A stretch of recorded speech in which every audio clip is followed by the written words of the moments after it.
행복한 안식일입니다, 성도 여러분. 제가 조영구 목사님의 교회에 또 오게 될 줄 몰랐는데 이렇게 다시 오게 됐습니다. 오늘은 제가 청지기 주말 부흥회로 오게 됐습니다. 돈 얘기를 해야겠죠?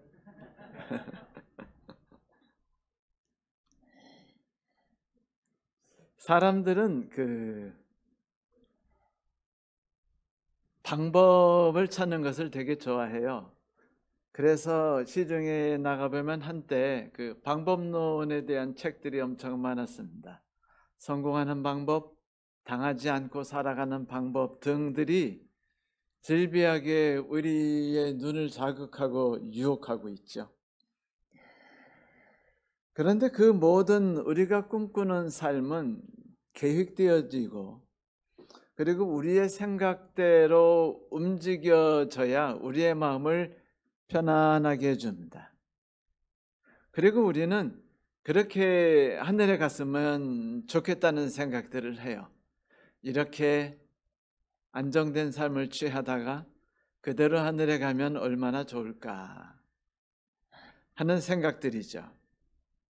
물론 하나님께서도 우리가 하늘에 들어가기를 간절히 소망하시죠. 그리고 그분도 우리에 대한 당신의 꿈을 가지고 계십니다. 그분 역시 우리가 성공할 수 있는 그 방법들을 알려주고 싶겠지만 사실은 방법이 없다는 게 문제입니다. 물론 성경에 보면 많은 그리스도인들 혹은 신앙인들이 방법을 찾고자 하는 것들을 그 욕망들, 그 삶의 자세들을 나타내는 걸 우리가 자주 볼 수 있어요. 태초에 하와가 그랬죠.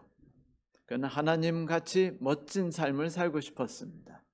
하나님같이 되고 싶었죠. 물론 하나님도 하와가 하나님처럼 되기를 원하셨어요. 우리가 잘 알고 있는 마태복음에 있는 부자 청년 역시 영생을 얻고 싶었습니다.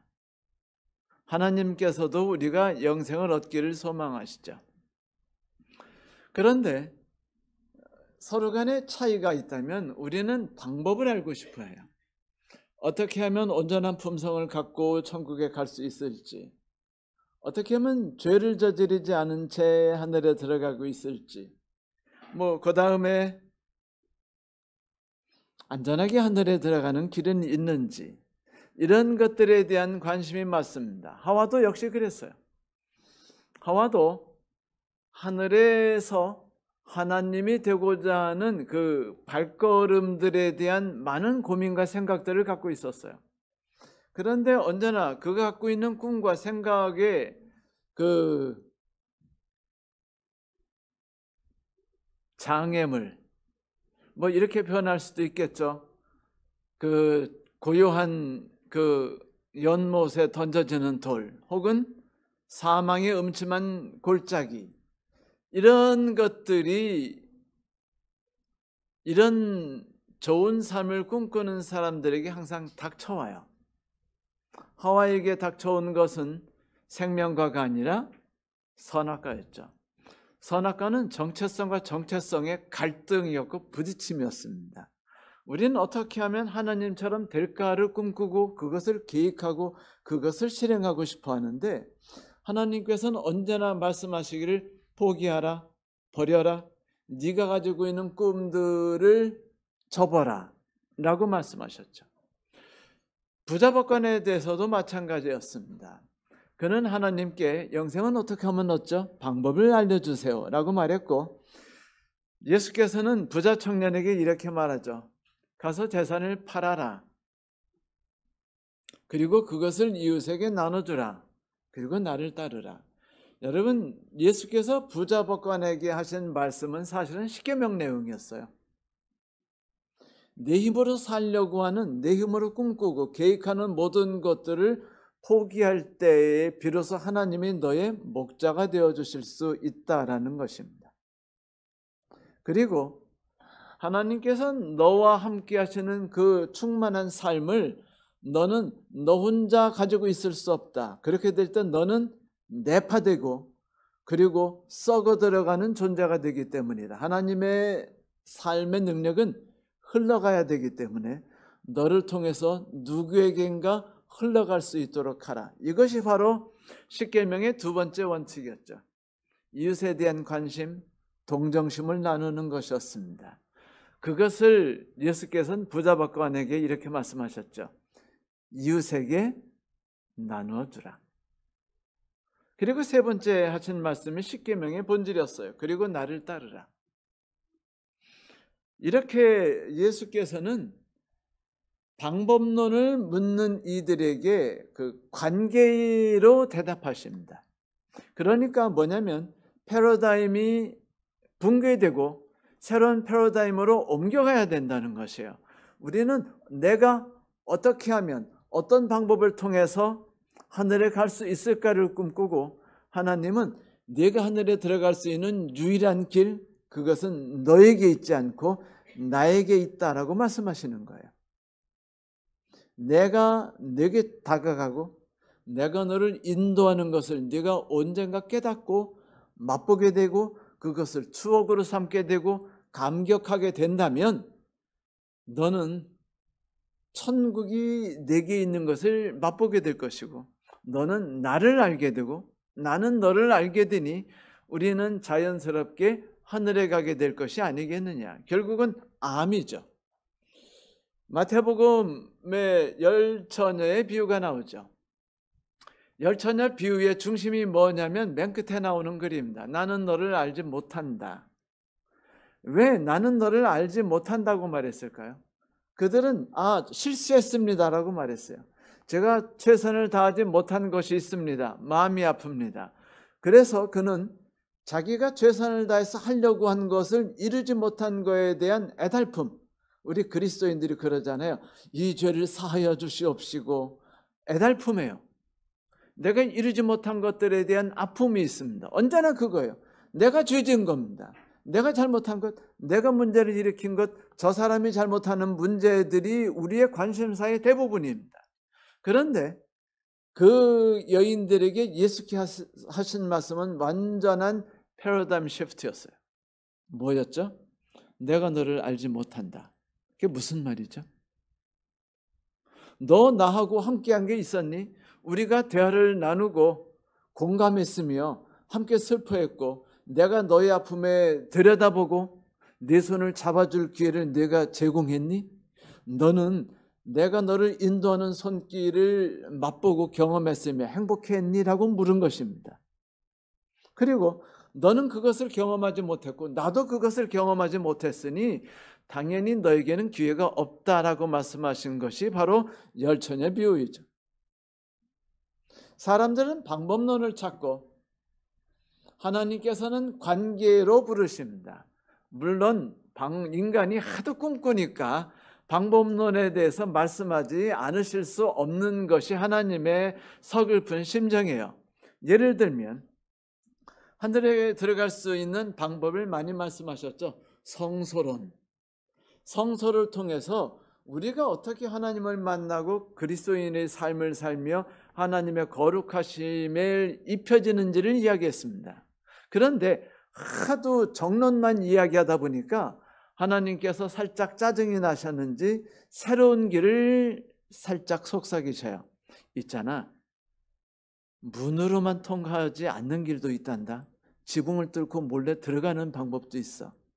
지붕을 뚫고 한 겹씩 한 겹씩 만나는 지붕 천막이 너로 하여금 나를 만나게 해줄 수 있을 거야 라고 말해주죠. 변칙과 다른 방법도 존재할 수 있는데 어떤 방법이든지 간에 나를 만나고 나를 느낀다면 된다는 것이에요.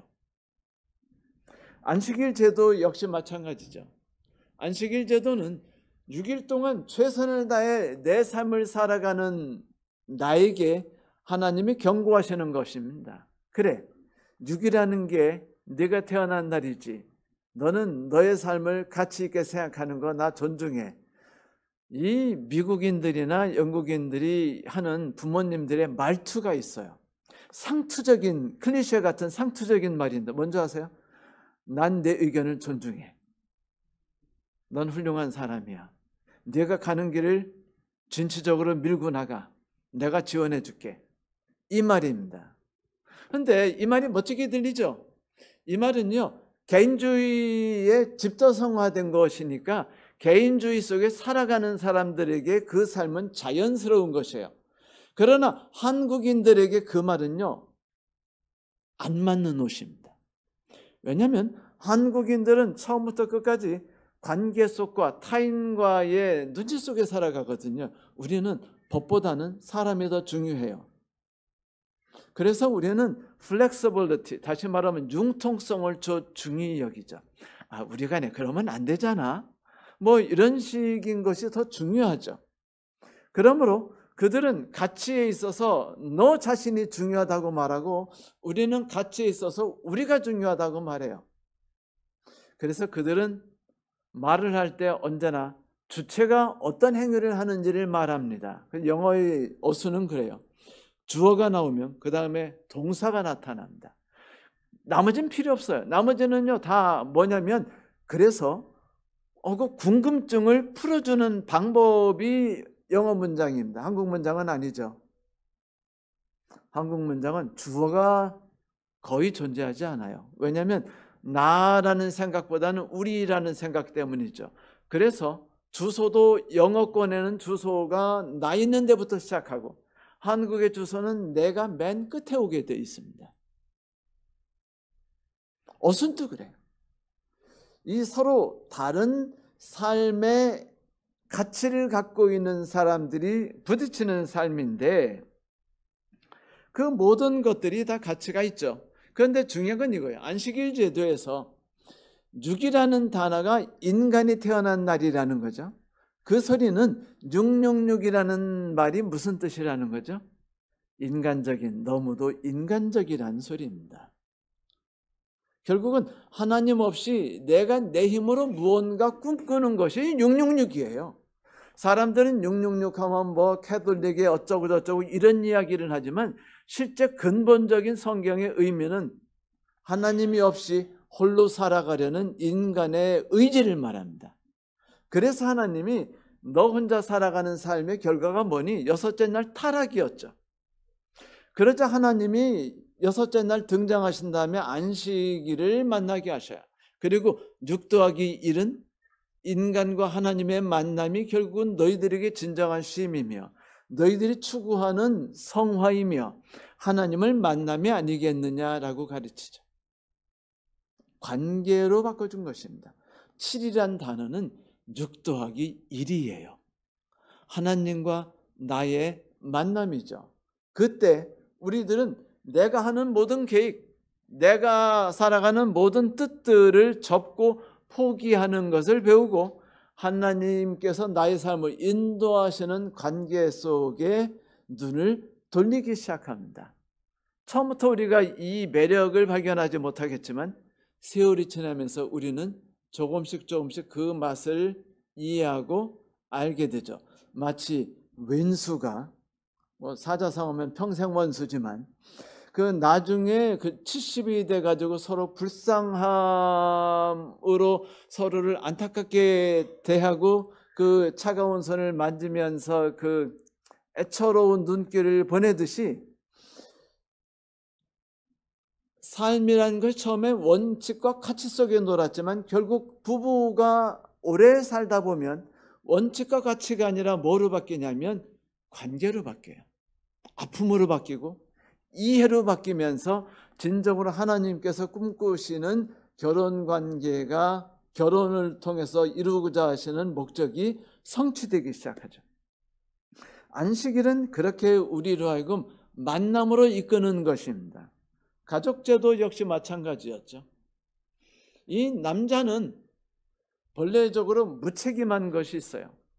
왜 하와는 목숨을 걸고 어떻게 하면 하나님을 닮아갈 수 있을까 꿈꾸며 이리 뛰고 저리 뛰는데 왜 남편은 관심이 없었죠?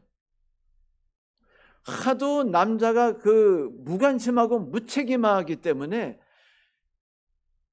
하나님께서 안식일 날 아담과 하와를 찾아오신 뒤에 하신 말씀이 뭔지 아세요?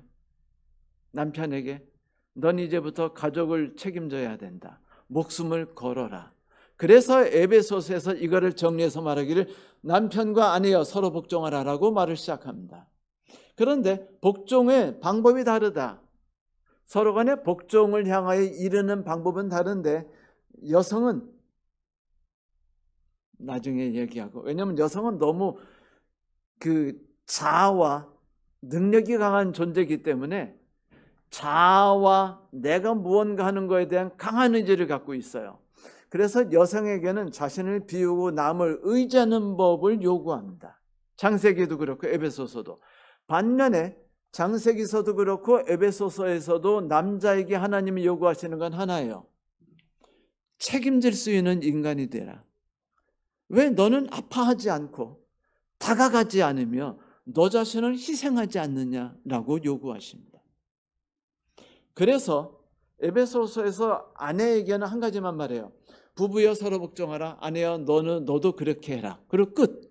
그리고 남자에게는 아내를 위해 너 삶을 넌 바치고 있느냐를 질문하기 시작합니다. 이것이 가족관계고 가족관계를 통해서 하나님을 만날 수 있도록 하신 것이죠. 교회제도 역시 마찬가지이며 전도활동도 역시 마찬가지예요. 내가 맛본 하나님을 누군가 맛볼 수 있도록 소개하고 알려주며 내가 감탄한 하나님이 그가 함께 감탄할 수 있도록 기회를 제공하고 나누는 것이죠. 마치 하나님의 거룩한 사랑이 나를 통해 흐를 때 내가 마음껏 받아들이고 나가는 통로를 막아버리면 그거는 댐이 터지든지 풍선이 터지든지 아니면 물이 썩는 것밖에 없어요. 그러나 열어버리면 자연스럽게 흘러가면서 댐은 터지지 않고 그리고 그 안에는 물은 썩지 않고 누군가에게 생명과 가치를 나눠주는 존재가 되죠.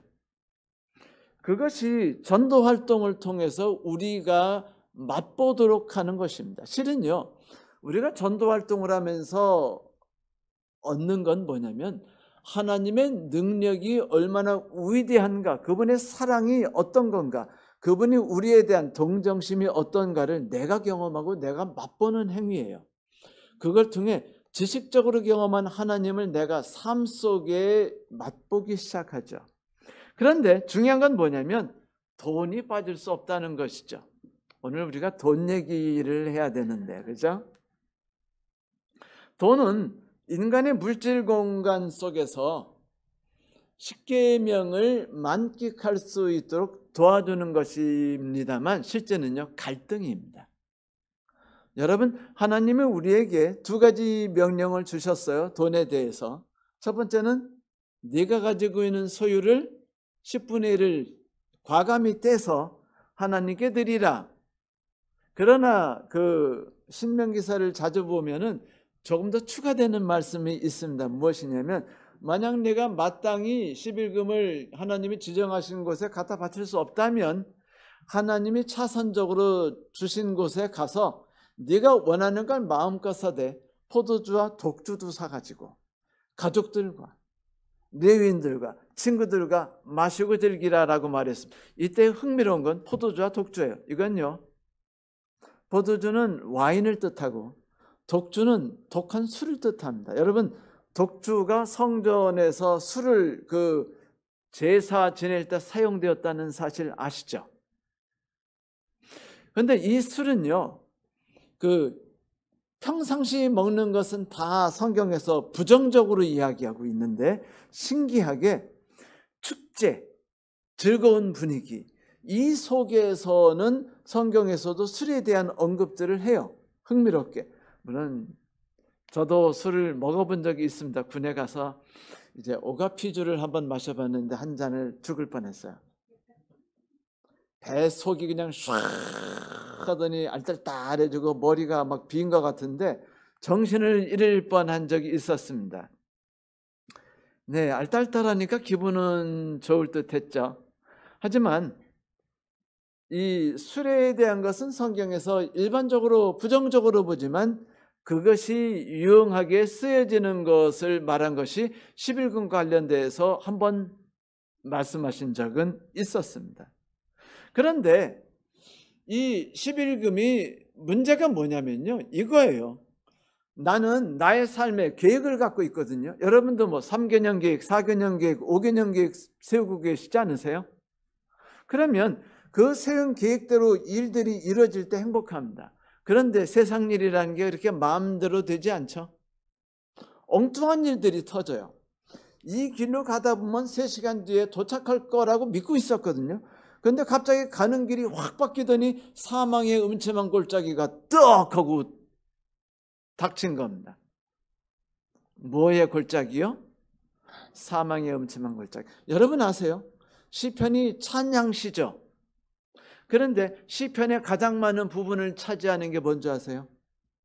욕과 분노와 좌절입니다.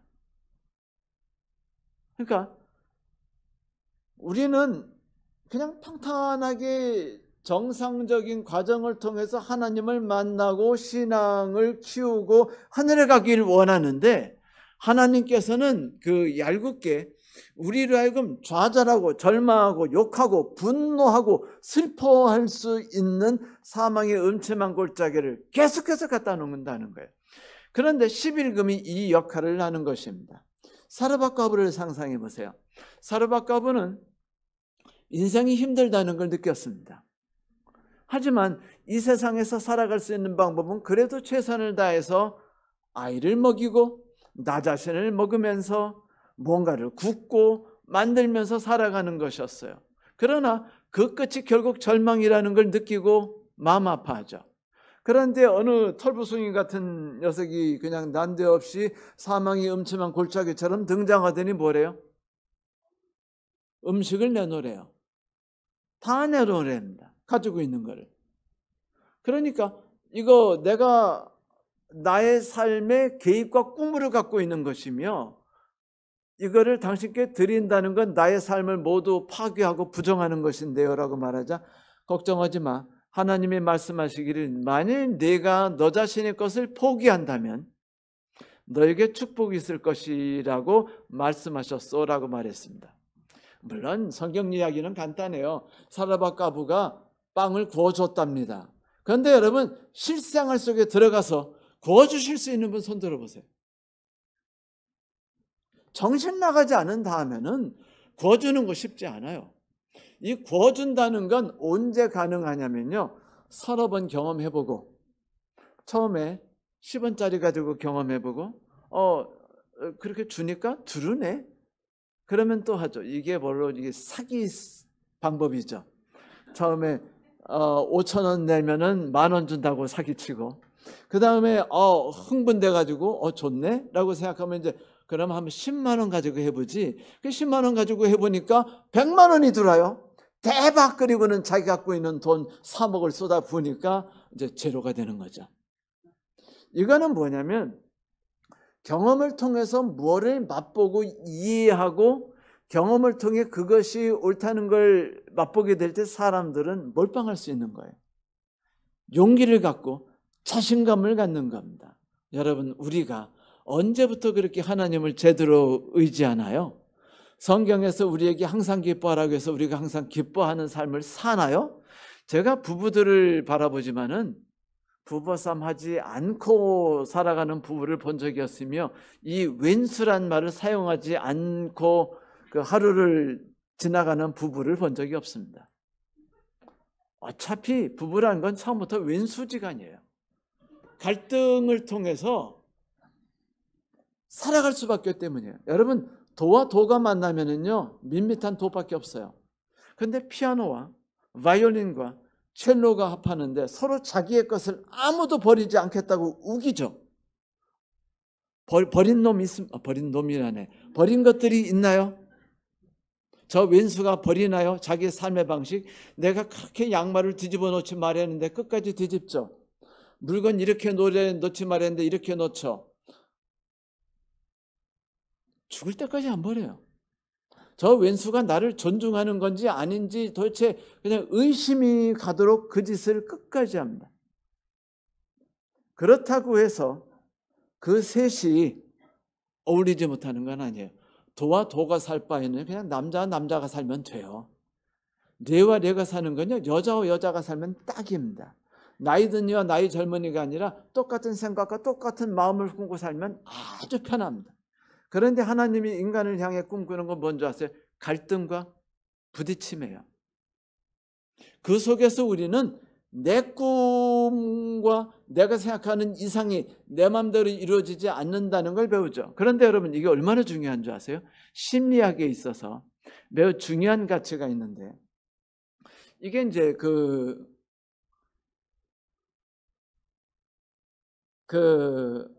네오 커뮤니즘이라고 하는데 1970년대 이후에 그 샤르트를 통해서 신공산주의가 만들어졌습니다. 신공산주의의 가치는 간단해요. 너 자신은 가치 있는 존재다라는 것입니다. 그래서 그때부터 인권이라는 단어가 만들어지기 시작했어요. 그런데 그 인권이라는 단어가 만들어지면서 나온 게 뭔지 아세요? 애는 꽃으로도 때리지 말라. 애들이 꿈꾸는 것들이 이루어질 수 있도록 최선을 다하도록 권했습니다. 그리고 그 결과 싸가지 없는 아이들이 무지하게 양산되고요, 분노하는 아이들이 양산되기 시작했어요. 왠지 아세요? 어린아이는 태어나면은요, 욕구가 있습니다. 편안하고자 하는 욕구, 행복하고자 하는 욕구, 짜릿함을 얻고 싶은 욕구. 이게 먹는 것과 자는 것과 누워있는 걸 통해서 만끽을 해요. 근데 부모가 그걸 계속 원하는 대로 끝없이 다 해주는 겁니다. 그럼 이 아이는 어떻게 생각하냐면, 이 세상은 내가 원하고 내가 꿈꾸고 내가 소망하고 내가 살아가는 방법에 장애물이 존재하지 않아야 돼. 나는 그것을 누릴 권리가 있어라고 어릴 때부터 생각하고 자라납니다. 그리고 소위 말하는 소시오패스도 될 수 있고 다른 문제아가 돼요. 왜냐하면 세상은 그렇지 않거든요. 세상은 내가 주인공이 아니고 함께 살아가는 곳인데, 부모들이 너무 아이들에게 원하는 것들을 다 해줬어요. 먹고 싶은 거? 짠 걸 원하면 짠 거를 주고, 단 거를 원하면 단 거를 주고, 지금 자기를 원한다면 지금 자기도록 하고, 컴퓨터를 원하면 컴퓨터를 주고, 휴대폰을 원하면 휴대폰을 사줘요. 아이들은 이렇게 생각합니다. 부모는 내가 원하는 것들이 충족되도록 하는 도우미일 뿐이다. 그런데 어느 날 갑자기 부모가 말하기를 네가 바라는 것이 다 이루어질 수 없어라고 말하는 순간 폭발합니다. 자기의 정체성이 파괴돼요. 지구가 무너지는 겁니다. 이러면서 아이와 부모가 충돌하고, 그 다음에 아이가 부모를 죽이기도 하고 폭행을 가하기도 합니다. 왜? 견딜 수 없기 때문에. 이제까지 자기는 자기의 쾌락과 즐거움을 만끽하며 살아갈 수 있도록 배워왔고 그렇게 길들여져 왔거든요. 그렇게 훈련받아진 거예요. 그것밖에 몰라요. 그런데 갑자기 삶에 뭐라고 그러냐면, 네가 원하는 것들을 다 충족할 수 없어 라고 말할 때 그는 폭발하는 거. 내 마음대로 주차하길 바라는데 그 주차하지 않는다니까 요즘 주차 사건 터지는 거죠. 그렇죠? 나는 조용한 삶을 원하는데 2층 위에서 그러지 않으니까 폭발하고 무기를 들고 가는 겁니다. 이건 뭐냐면, 내가 꿈꾸는 것이 이루어지는 것만 살다가 그것이 이루어지지 않을 때 우리들이 그냥 돌아버리는 거예요. 성경은 처음부터 우리에게 그거를 알려주고 있습니다. 사망의 은침한 골짜기를 걷도록 하죠. 11금은 그거예요. 네가 갖고 있는 돈 그냥 내놔. 이유 없어. 하와가 하나님께 물었던 건 그거예요. 이유가 뭡니까? 하나님이 너는 이유를 알 필요 없어. 그저 복종해. 그냥 나를 신뢰해. 너 나를 몰라? 그가 하나님을 거부했던 것은 하나님과의 온전한 관계가 아직도 온전히 형성되지 않았기 때문에 여전히 신뢰하지 못했던 것이었죠. 물론 그것은 과정이었어요. 결국 하와는 그 뒤에 수많은 삶을 통해서 하나님이 어떤 분인지를 맛보게 되죠. 멋진 사람이 될 수 있었을 겁니다. 저는 그래서 가끔 이런 상상을 해요. 옳은지 틀린지는 저도 몰라요. 맞았다고 말할 수 없고 틀렸다고 말할 수는 없지만 이거는 저는 믿습니다. 뭐냐면 하나님이 선악과를 주신 건 의도적이었습니다. 하나님은 하와가 타락하실 것을 계획하셨어요. 왜냐하면 그 과정을 통해서 하와가 갈등과 상처를 입고 자아가 무너지는 것을 경험하고 하나님께서 그 얘기를 통해서 이루어주시는 것들을 맛볼 수 있기 때문입니다. 그는 회개란 것이 무엇인지, 내가 얼마나 연약한 존재를 맛볼 수 있었어요. 상처받고 쓰러지는 것이 무엇인지를 경험했고 하나님이 감싸주는 것이 무엇인지를 경험했습니다. 큰아들이 둘째 아들을 때려 죽이는 것을 보았으며 그것 때문에 상처를 받았을 때 위로받는 것을 배웠습니다. 그제서 그는 천국이 무엇인지를 맛보죠. 저는 그렇게 생각해요. 죄 짓지 않는 것이 중요한 것이 아니라 죄는 짓게 돼 있고 무너지게 돼 있고 쓰러지게 돼 있지만 중요한 건 그것이 어떤 과정이든 그런 과정을 통해서 우리는 하나님을 만나게 된다는 것입니다. 누군가 이런 말을 했어요. 11금은 선악과와 같은 개념을 갖고 있다. 언제나 말해요. 네가 갖고 있는 계획을 포기해라. 네가 생각하고 있는 방법대로 가지 못하도록 내가 막을 거야. 그렇게 해야 네가 네 꿈대로 나가지 않고 포기하려고 그러고 접으려고 하고 오히려 나에게 다가와서 하나님, 제가 지난번에 당신이 주신 방법대로 했더니 제가 그것이 복이라는 걸 느꼈거든요. 그러니까 이번에 사망의 음침한 골짜기를 주셨으니 제가 목자만 바라보고 갈 수 있을 것 같아요 라고 말하게 되는 순간을 하나님이 기다리시는 거예요. 그게 11금 제도입니다. 11금 제도는 계속해서 이렇게 말해요. 내가 너를 인도할 거야. 내가 네 생각을 책임질 거야. 너의 길을 내가 꿈꾸고 있어. 그러니 네가 꿈꾸고 있는 생각을 버리고 내가 너를 이끌려니 내 손을 잡아줄래? 라고 말하는 것입니다. 그게 11금 제도예요. 돈을 하나님께 10분의 1을 드려라 하는 것도 물론 가치가 있고 의미가 있죠. 그러나 정말로 가치가 있고 중요한 것은 그것이 아닙니다. 하나님은 자꾸 평탄한 물에 돌을 던지셔요. 그래 우리가 갈등하기 시작합니다. 그렇죠. 피아노가 바이올린을 만나기 전에는요, 그런 갈등을 만날 수 없어요. 그러나 바이올린을 만나는 순간 피아노는요, 정체성에 갈등을 갖기 시작합니다. 뭐야? 나 같은 방법대로만 살아가는 것이 아니네. 평균율이죠. 그런데 다른 방법으로 살아갈 수 있네 라는 것을 배우기 시작하고 둘이서 함께 살아가는 방법을 배워요. 상대방을 존중합니다. 나를 인정해요. 그리고 둘이 함께 살아가는 법을 배웁니다. 666이 뭐라고 그랬죠? 오직 나만의 가치, 나만의 꿈, 내가 존중받는 삶, 내가 계획한 삶이었어요. 거기에 하나님 말씀하십니다. 내가 너와 함께 할 수 있도록 도와주겠니? 그것이 11금이에요. 그것이 안식일입니다. 그런데 이런 경험들을 우리가 처음부터 계속하는 건 아니죠.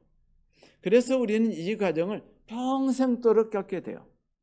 평생도록 겪게 되면서 어느 날인가 우리는 느끼게 되죠. 지난 삶의 추억을 느끼게 되는 거예요.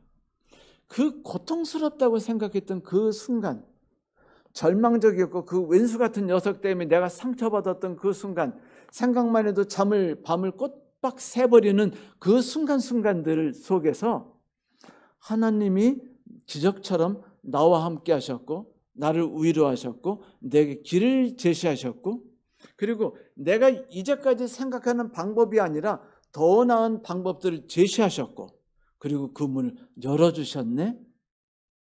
그때 그랬었구나, 그때 행복했었구나 라고 말하면서 우리가 마치 과거 사진을 보면서 행복해하는 것처럼, 그렇게 안식일을 만날 때마다 겪었던 갈등, 고통, 슬픔, 아픔들 속에서 하나님을 만나는 조금씩의 추억들, 우리가 하나님을 안식일마다 온전히 인정하고 받아들이지는 못하잖아요.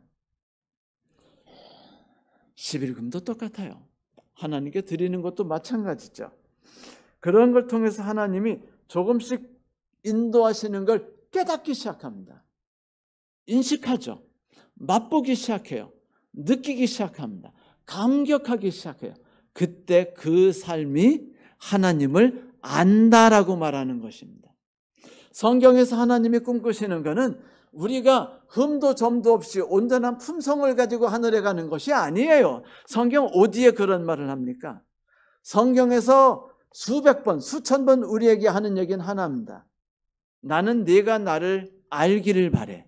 나는 네가 나를 맛보길 바래. 내가 너에게 어떻게 행동했는지, 다가가는지를 네가 느끼길 바래. 넌 언제나 너 중심적이지. 네가 계획을 세우고 내 혼자 생각을 가지고 있고 너만을 위해서 살아가려고 그러지. 내가 내 삶에 끼어들기를 바래. 11금입니다.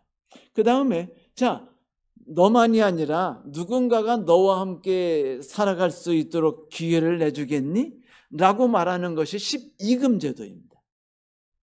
그래서 안식일 제도에 이웃이 들어가 있는 거예요. 안식일 제도에는 중요한 것이 들어있는데 하나님과 나와의 관계와 나와 이웃 관계가 안식일 속에 들어가 있어요. 그건 뭐냐면 내가 살아가는 세상은 내가 나의 품성을 쌓기 위해 분투하는 세상이 아니라 하나님이 나와 함께 하시고 나의 상처를 어루만지며 나를 인도하시고 내 손을 잡아주는 삶이며 누군가 옆 사람과 함께 손을 잡고 가는 것이다 라는 것이죠. 그거를 우리가 조금씩 그 가치를 맛보기 시작하고 그 즐거움을 맛보기 시작될 때 우리는 어느덧 변하기 시작합니다. 어떻게 변하느냐? 행복을 추구하던 사람이 기쁨을 추구하는 존재로 바뀌는 거예요. 그렇다면 행복 추구와 기쁨 추구는 무엇이 차이가 있을까요? 행복이라는 단어는 무엇인가 내가 꿈꾸는 것들이 충족됐을 때, 그리고 나의 삶이 안락하게 유지될 때, 내 남편이 승진했을 때, 내 아들이 100점 맞았을 때, 표창장 받았을 때 다가오는 것이 행복이에요. 이것은 나의 존재와 상관없이 외부적 환경에 의해서 나를 영향 끼칩니다. 그건 뭐예요? 내가 주인공이 아니에요. 나란 존재는 없습니다. 나는 언제나 요동쳐요. 흔들리는 물결 위에 그냥 있는 닷없이 떠도는 배처럼 즐거운 일이 오면 행복하고 안 좋은 일이 오면 불행해집니다. 성경에서 우리에게 한 번도 나는 내가 행복하길 바란다, 내가 너희들에게 행복을 제공하고 싶다는 단어가 한 단어도 없다는 것 아십니까? 한 문장도 없습니다. 행복에 대한 단어가. 반면에 성경에서 우리에게 끝없이 요구하는 단어가 뭔지 아세요? 기쁨이란 단어입니다. 기쁨이란 단어는 환경과 상관이 없어요. 사망의 음침한 골짜기에서 왼수가 나를 괴롭힐 때, 그리고 집사님이 나를 모함하고 뒷담화 깠을 때, 그리고 시어머니가 나를 괴롭히면서 은근히 그 압박하고 그 차별 대우할 때,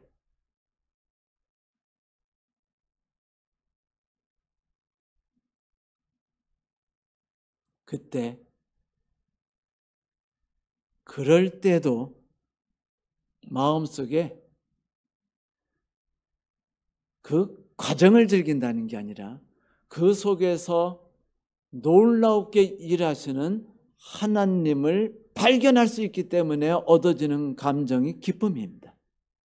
그러니까 기쁨이라는 것은요, 환경과 상관이 없어요. 아무리 슬픈 일이 있든, 아무리 고통스러운 일이 있든, 사망의 은처한 골짜기가 있든 언제나 나는 기쁠 수 있죠. 그러므로 항상 기뻐하라는 말은 무엇이냐면, 나는 네가 깨닫기를 바래, 맛보기를 바래, 내가 너의 삶을 하늘까지 능히 인도할 이임을, 그것을 느끼기 시작했을 때 우리는 기쁠 수 있는 거예요. 기쁨을 맛보기 시작하는 것입니다.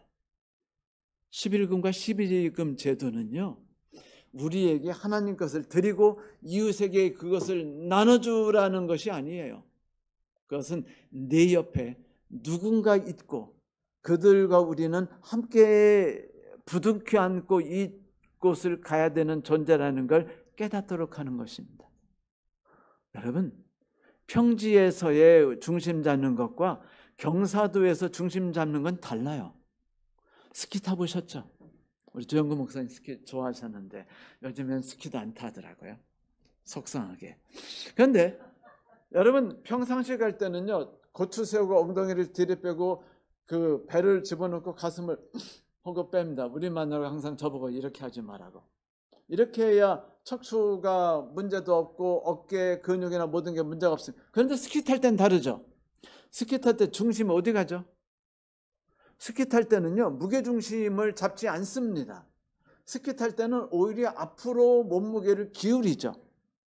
더 빨리 내려갈까 무섭도록 앞으로 중심을 기울입니다. 근데 신기하게 중심을 뒤로 빼면 쫙 내려가고 중심을 앞으로 내려서 기울일수록 천천히 내려가요.